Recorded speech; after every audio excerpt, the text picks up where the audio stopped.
Cette marque que certains portent sur le front, cette légère trace sombre qui apparaît chez certains fidèles après des années de prosternation répétée, fascine et interroge. Est-ce réellement une preuve de la foi profonde d'une personne? Est-ce un signe que Allah accepte ses prières et qu'il est satisfait de son adorateur? Ou bien s'agit-il simplement d'une marque physique, purement biologique, qui ne dit absolument rien sur l'état du cœur de celui qui la porte?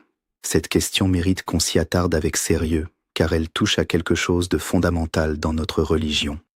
La différence entre les apparences extérieures et la réalité intérieure de la foi.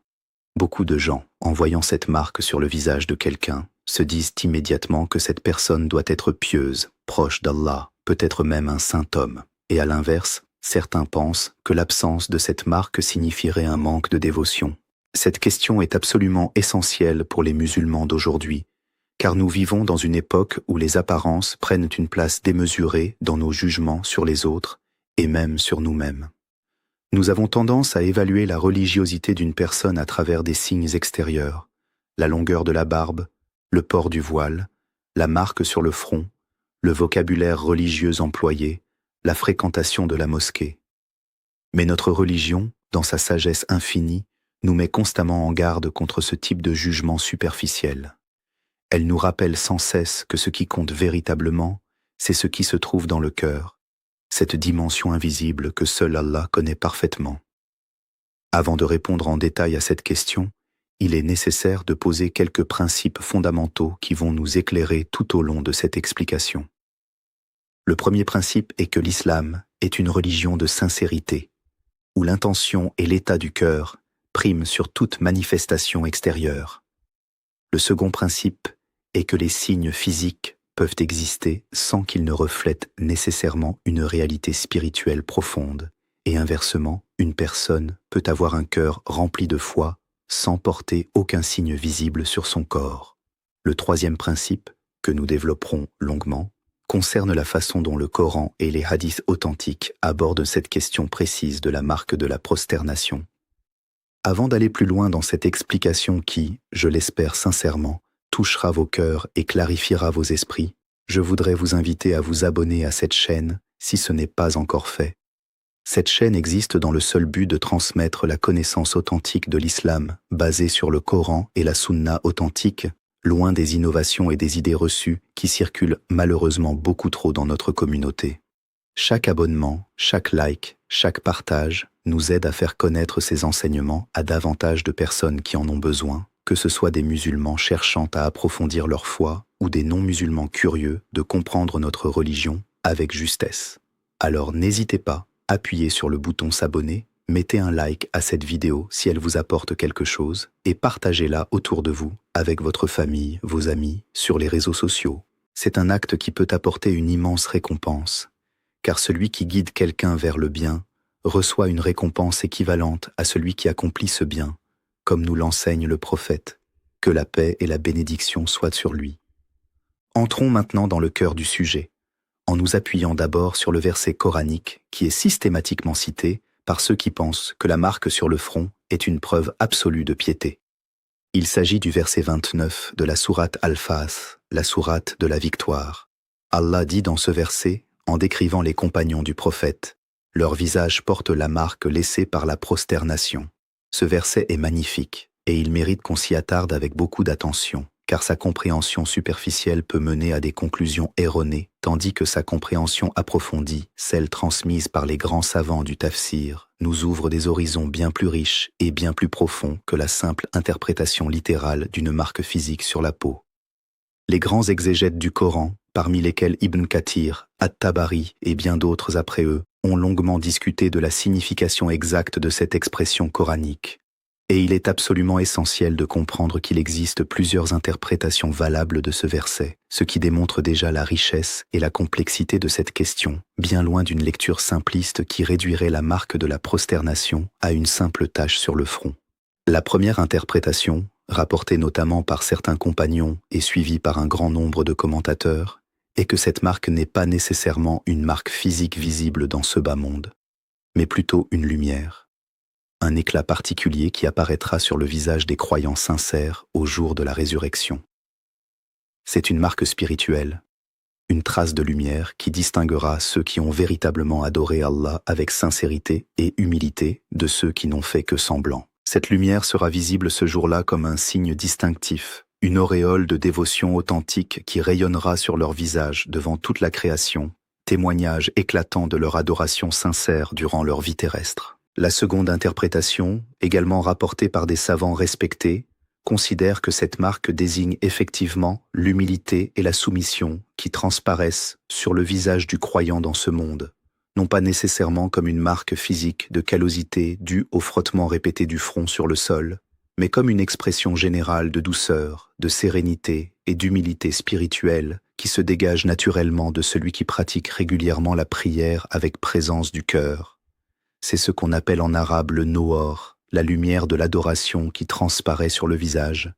Cette sérénité particulière qu'on peut parfois percevoir chez les personnes pieuses, non pas parce qu'elles ont une tache physique sur le front, mais parce que leur relation intime avec Allah transforme leur être tout entier, y compris leur apparence extérieure, leur regard, leur façon de parler, leur comportement général. Il existe également une troisième interprétation, plus littérale certes, qui reconnaît qu'il peut effectivement y avoir une marque physique sur le front de certaines personnes qui prient énormément et se prosternent avec une grande fréquence sur des surfaces dures. Mais il est absolument crucial de comprendre, et j'insiste énormément sur ce point, car c'est le cœur même de la réponse à votre question, que même dans cette interprétation littérale, jamais les savants n'ont dit que cette marque physique était en elle-même une preuve de la sincérité du cœur ou de l'acceptation de la prière par Allah. La marque physique, si elle existe, n'est qu'une conséquence mécanique et biologique d'un frottement répété, absolument rien de plus. Elle peut apparaître chez quelqu'un qui prie sincèrement avec humilité et crainte d'Allah, tout comme elle peut apparaître chez quelqu'un qui prie uniquement pour être vu des gens, pour se faire une réputation de piété, ou même chez quelqu'un dont le cœur est rempli d'hypocrisie et d'orgueil. La peau ne fait pas de distinction entre les intentions du cœur. Elle réagit simplement à la friction physique, qu'elle soit accompagnée de sincérité ou d'ostentation. Ceci nous amène à un principe absolument central dans notre religion, un principe que le prophète, que la paix soit sur lui, a martelé à de très nombreuses reprises dans ses enseignements. Allah ne regarde pas vos apparences ni vos richesses, mais il regarde vos cœurs et vos actions. Ce hadith authentique, rapporté par l'imam Muslim, doit être gravé dans nos esprits et nos cœurs à chaque instant de notre vie, car il résume à lui seul toute la philosophie de l'évaluation spirituelle en islam. Ce n'est pas l'apparence extérieure qui compte devant Allah. Ce n'est pas la longueur du vêtement. Ce n'est pas la marque sur le front. Ce n'est pas le turban porté. Ce n'est même pas les paroles religieuses prononcées en public. Ce qui compte véritablement, ce qui sera pesé le jour du jugement, c'est la sincérité du cœur et la conformité des actions à cette sincérité intérieure. Je voudrais maintenant vous parler d'un danger spirituel extrêmement grave que cette question de la marque sur le front peut révéler si nous n'y prenons pas garde. Un danger qui a détruit la spiritualité de nombreuses personnes à travers l'histoire de notre communauté. Le riya, c'est-à-dire l'ostentation religieuse, le fait d'accomplir des actes d'adoration non pas sincèrement pour Allah, mais pour obtenir la reconnaissance, l'admiration ou le respect des autres. Le prophète, que la paix soit sur lui, nous a mis en garde contre ce fléau spirituel de manière extrêmement sérieuse. Il a dit, dans un hadith authentique rapporté par l'imam Ahmad, que ce qu'il craignait le plus pour sa communauté après lui n'était pas la pauvreté matérielle, mais bien le petit polythéisme qu'il a expliqué être précisément l'ostentation religieuse. Imaginez la gravité de cet avertissement. Le meilleur des hommes, le prophète scellant la révélation divine, craint pour nous non pas les difficultés matérielles de la vie, mais ce poison spirituel invisible qu'est la recherche de la reconnaissance humaine à travers nos actes d'adoration. Et voici l'un des hadiths les plus terrifiants et les plus bouleversants de toute la tradition prophétique, celui que je veux que chacun d'entre vous médite profondément aujourd'hui. Le prophète, que la paix soit sur lui, a raconté que le jour de la résurrection, 3 catégories de personnes seront les premières jugées, et ces 3 personnes seront finalement jetées en enfer, malgré leurs actes apparemment extraordinaires. La première est un homme qui a été tué au combat pour la cause d'Allah. Il sera amené devant Allah, qui lui rappellera ses bienfaits, et cet homme reconnaîtra tous ses bienfaits. Allah lui demandera alors ce qu'il a fait pour lui, et l'homme répondra qu'il a combattu jusqu'à mourir en martyr pour sa cause. Mais Allah lui dira qu'il a menti, que la vraie raison de son combat était qu'il voulait qu'on dise de lui qu'il était courageux, et cela a effectivement été dit de lui dans ce bas monde. Il aura donc reçu sa récompense dans ce monde même, et il sera traîné sur son visage et jeté en enfer. La deuxième personne est un homme qui a acquis une connaissance religieuse immense, qui a enseigné le Coran aux autres. Lui aussi sera amené devant Allah, qui lui rappellera ses bienfaits, qu'il reconnaîtra. Allah lui demandera ce qu'il a fait de cette connaissance, et il répondra qu'il a appris la science religieuse, l'a enseignée, et a récité le Coran uniquement pour Allah. Mais Allah lui dira qu'il ment, que la vérité est qu'il voulait qu'on dise de lui qu'il était un savant, un érudit brillant, et cela a effectivement été dit de lui. Il aura reçu sa récompense sur cette terre, et il sera lui aussi jeté en enfer. La troisième personne est un homme à qui Allah a donné une immense richesse, toutes sortes de biens. Il sera amené devant Allah, qui lui rappellera ses bienfaits, qu'il reconnaîtra. Allah lui demandera ce qu'il a fait de cette richesse, et il répondra qu'il n'a laissé aucune occasion de dépenser dans les voies qu'Allah aime sans y avoir dépensé, uniquement pour Allah. Mais Allah lui dira qu'il ment, que la vérité est ce qu'il voulait qu'on dise de lui qu'il était généreux, et cela a effectivement été dit de lui. Il aura reçu sa récompense terrestre, et il sera lui aussi précipité en enfer. Ce hadith, mes frères et sœurs, devrait nous faire trembler. Un martyr, un savant religieux, un généreux donateur, trois personnes dont les actes semblent extérieurement parmi les plus nobles qu'un être humain puisse accomplir. Et pourtant ils finissent en enfer, non pas à cause de la nature de leurs actes, mais à cause de la corruption de leur intention profonde. Alors imaginez maintenant la question de la simple marque sur le front. Si un martyr peut être condamné malgré son sacrifice suprême parce que son intention était corrompue, comment pourrions-nous affirmer avec certitude qu'une simple marque physique sur la peau, résultat d'un frottement mécanique, serait une preuve suffisante de la sincérité de la foi d'une personne? Cette logique s'effondre complètement face à l'enseignement prophétique. Ceci nous amène directement à la seconde partie de notre discussion, où nous allons approfondir cette question avec des preuves supplémentaires et des exemples pratiques qui vous aideront à appliquer concrètement ces enseignements dans votre vie quotidienne.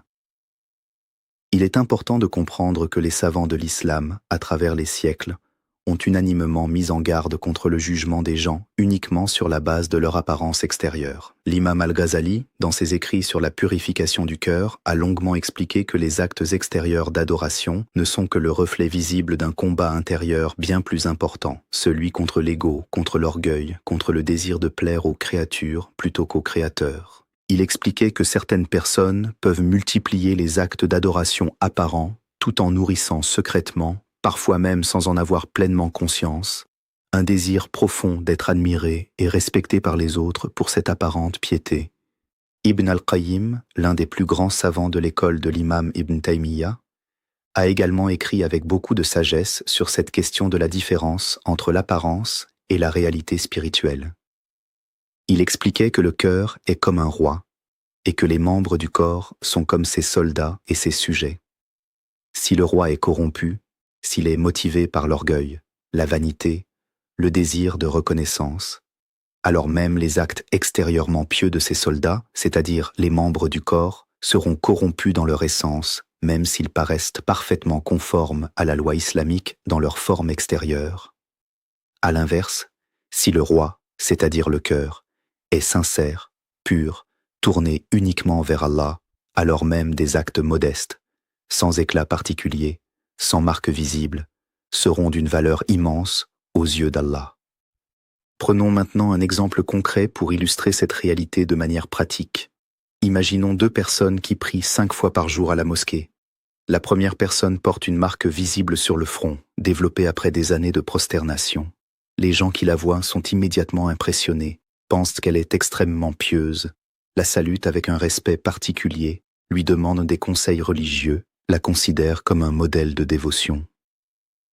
Pourtant, dans le secret de son cœur, cette personne ressent une grande satisfaction et une fierté secrète chaque fois qu'elle remarque le regard admiratif des autres sur sa marque. Elle prie parfois en pensant, consciemment ou inconsciemment, à l'image qu'elle projette devant les autres fidèles. La seconde personne, elle, ne porte aucune marque visible. peut-être parce qu'elle utilise systématiquement un tapis de prière moelleux, ou simplement parce que sa peau ne réagit pas de cette manière au frottement.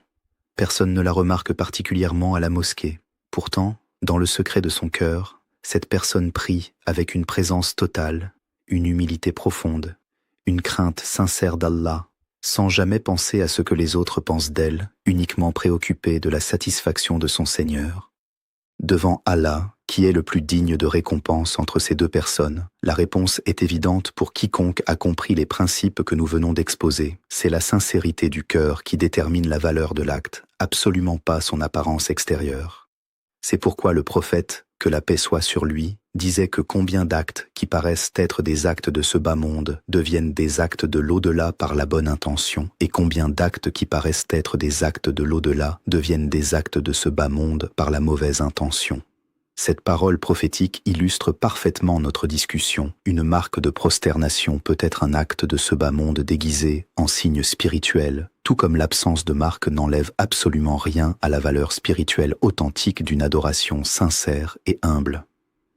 Il faut également mentionner un autre danger spirituel très important lié à cette question, celui de l'admiration de soi-même, ce qu'on appelle en arabe l'UJB.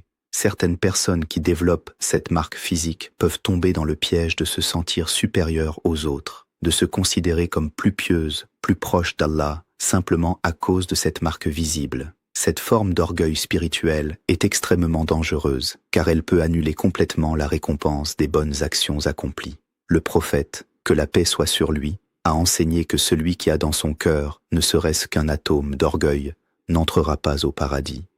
L'orgueil dont il est question ici n'est pas uniquement l'orgueil matériel, la fierté des richesses ou du statut social, mais également l'orgueil spirituel, cette impression subtile et dangereuse de se considérer meilleur que les autres croyants à cause de ses propres pratiques religieuses apparentes. À l'inverse, il est également important de préciser, et cela est essentiel pour ne pas tomber dans un excès inverse, que porter une marque de prosternation n'est absolument pas condamnable en soi. De nombreux compagnons du prophète, que la paix soit sur lui, portaient effectivement des signes visibles de leur dévotion intense, et le prophète lui-même ne leur a jamais reproché cette marque physique en tant que telle. Le problème ne réside jamais dans la marque physique elle-même, qui est simplement une conséquence naturelle et involontaire d'une pratique religieuse intense, mais dans l'attitude du cœur face à cette marque, dans la façon dont on l'utilise, consciemment ou inconsciemment, pour se distinguer des autres ou pour rechercher leur admiration. Si une personne porte cette marque de manière totalement naturelle, sans jamais y penser, sans jamais chercher à l'exhiber ou à en tirer une quelconque fierté, et que cette marque est simplement le résultat mécanique de ses nombreuses prosternations sincères, alors il n'y a absolument aucun mal à cela, et cette personne sera récompensée pour la sincérité de son adoration, la marque n'étant qu'un détail accessoire totalement neutre. Il est également crucial de rappeler que cette marque physique peut être totalement fabriquée artificiellement par des personnes mal intentionnées qui cherchent délibérément à paraître pieuses aux yeux des autres sans avoir réellement cette dévotion sincère dans leur cœur. Certains individus, malheureusement, ont recours à des méthodes artificielles pour créer volontairement cette marque sur leur front, dans le seul but de tromper les gens sur leur véritable niveau de piété, pour obtenir une reconnaissance sociale, un statut particulier dans leur communauté, ou même parfois des avantages matériels comme la confiance excessive des gens dans des affaires commerciales ou financières. Ceci démontre à quel point cette marque physique, en elle-même, ne peut absolument pas être considérée comme une preuve fiable et authentique de la foi véritable d'une personne. Si elle peut être fabriquée artificiellement par des hypocrites cherchant à tromper autrui, comment pourrait-elle constituer un critère valable de jugement spirituel ? Nous devons également méditer sur un principe fondamental, rappelé à de nombreuses reprises dans le Coran. Nul ne connaît le contenu réel des cœurs, si ce n'est Allah seul. Allah dit dans le Coran qu'il connaît ce que révèlent les poitrines.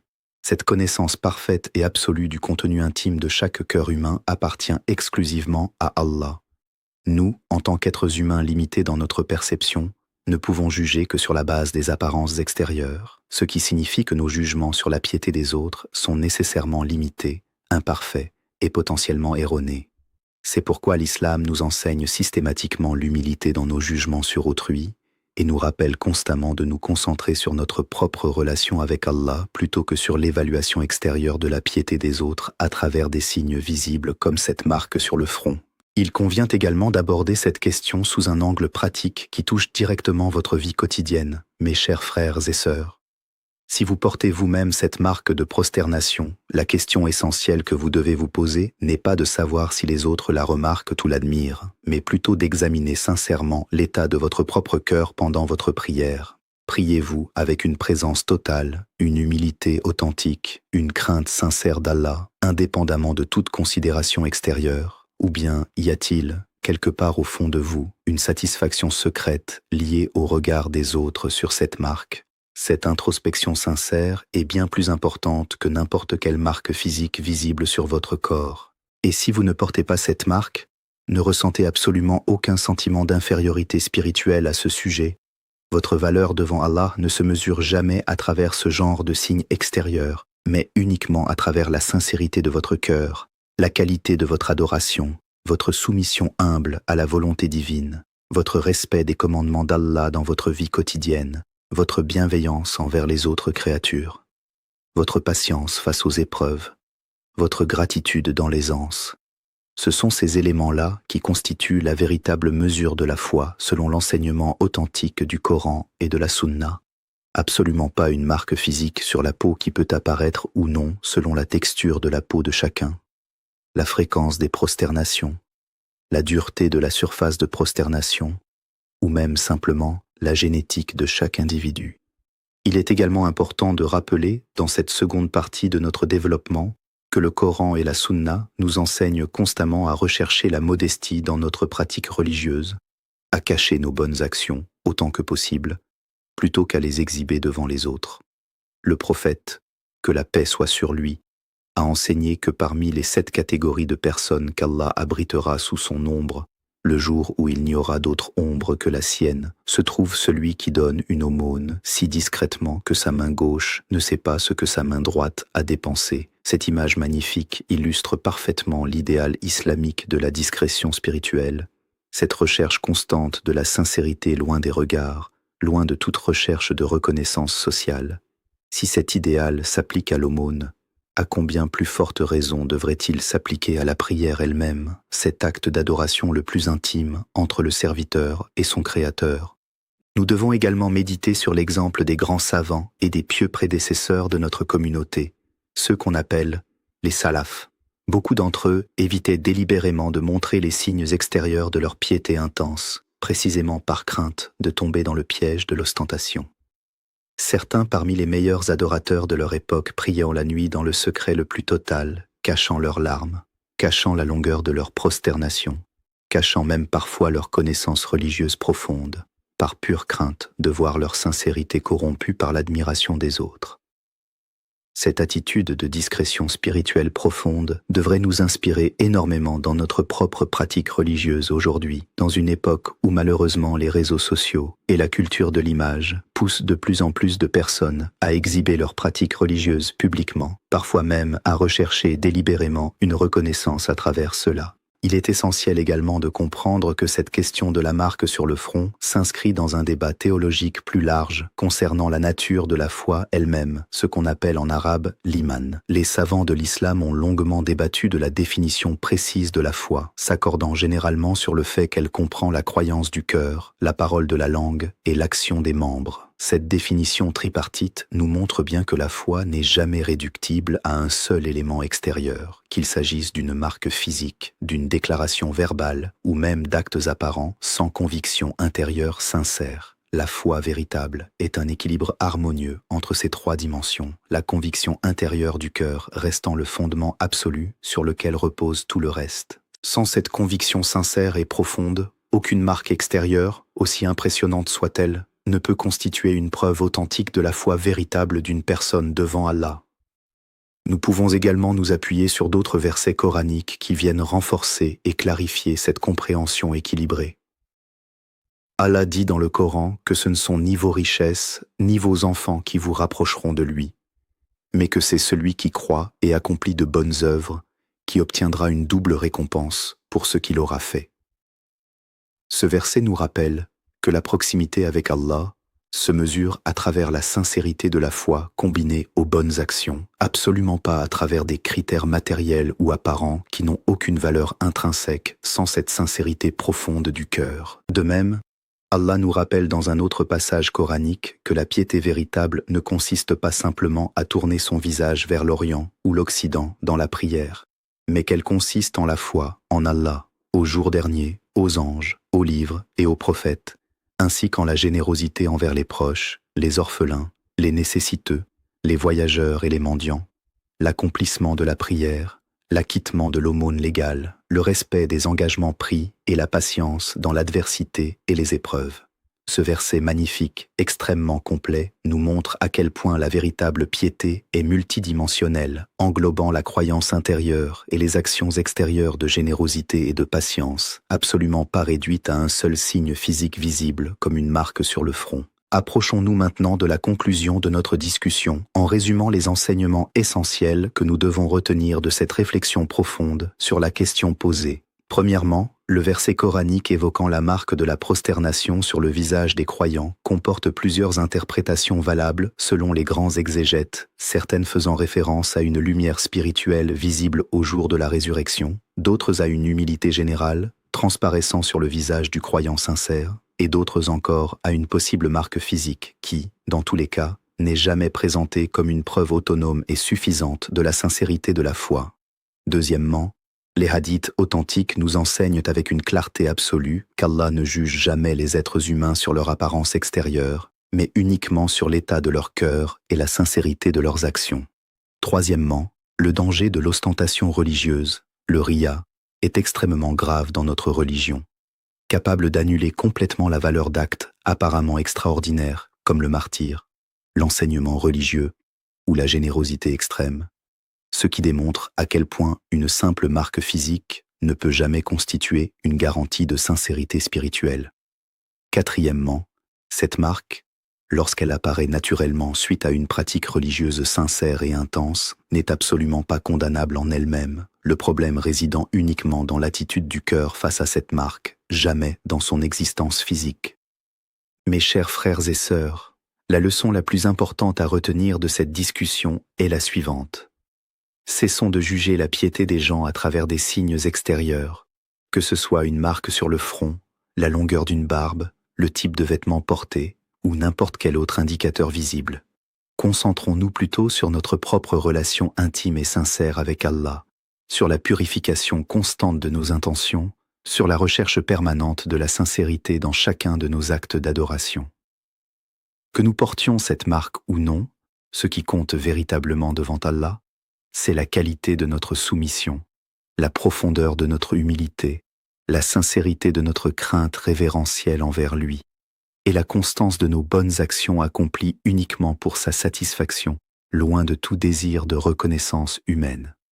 Je vous exhorte, en cette fin de discours, à examiner sincèrement vos propres cœurs. Demandez-vous, chaque fois que vous vous prosternez devant Allah, si votre cœur est véritablement présent, si votre humilité est authentique, si votre crainte révérentielle est sincère. Ne vous préoccupez jamais de ce que les autres pensent de votre pratique religieuse, ni de savoir si vous portez ou non des signes extérieurs de piété. Recherchez uniquement la satisfaction d'Allah, purifiez continuellement vos intentions et rappelez-vous sans cesse que le jour du jugement, ce ne sont pas vos apparences qui seront pesées dans la balance, mais la réalité profonde de vos cœurs et la sincérité de vos actions. Avant de conclure définitivement cette vidéo, je vous invite une dernière fois à vous abonner à cette chaîne si vous n'êtes pas encore membre de notre communauté, à mettre un like si ce contenu vous a été bénéfique et vous a permis d'approfondir votre compréhension de notre belle religion et à le partager massivement autour de vous, avec vos proches, votre famille, vos amis, sur tous vos réseaux sociaux. Cette question de la marque sur le front touche énormément de musulmans à travers le monde, et cette clarification peut réellement transformer la façon dont beaucoup de gens perçoivent la piété et jugent les autres autour d'eux. N'oubliez surtout pas d'écrire « Allah Akbar » dans les commentaires pour témoigner de votre engagement envers cette vérité islamique authentique et pour que davantage de personnes puissent découvrir cette vidéo grâce à l'algorithme de la plateforme. Qu'Allah accepte nos actes d'adoration, purifie nos intentions et nous guide tous vers la sincérité complète dans notre foi. Qu'il nous préserve de l'ostentation et de l'orgueil spirituel, et qu'il fasse de nous des serviteurs véritablement humbles et sincères devant lui. Allah Akbar.